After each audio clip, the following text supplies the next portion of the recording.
Why, yes, I am quite well aware that I'm being contradictory. I said that basically we don't compare things by just literally timing them. But for getting a good grasp of and detecting what growth is what, then this is a good place to start.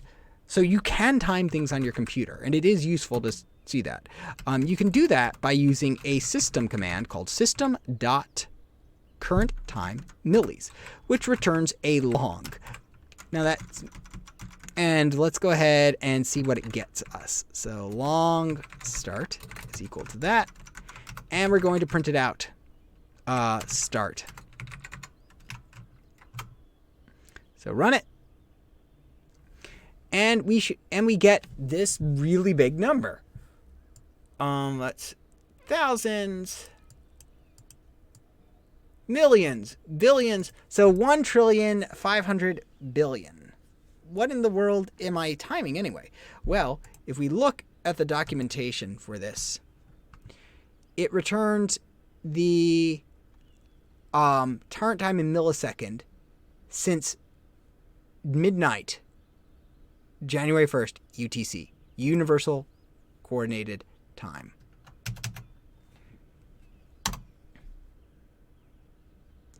Control Q. Oh, there it is. That's how I do it. So returns the current time in milliseconds. So it can depend, but there's some discrepancies sometimes. But since we're doing all our measurements locally, that's perfectly fine. It turns out that actually dealing with time is actually really difficult, but so long as we're on our own computer, we can just do stuff. So I can print out. So what I can do is I can get the time, print it out, and also I can use this long end. And the way you can time something is you get a beginning time, do the thing that you wanted to time, and then get the ending time, and then get the difference between them. End minus start. And that just took no milliseconds whatsoever. Timing things is actually rather tricky because of that. So we will,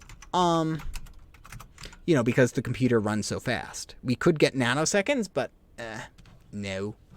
No thanks. So what I'm going to do instead is I'm going to show you how I'm going to waste time to make things measurable,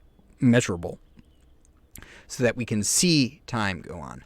So for int I is equal to 0, I is less than 1,000, right? And if I just do nothing over here, right, we're still going to get 0 milliseconds of time elapsed.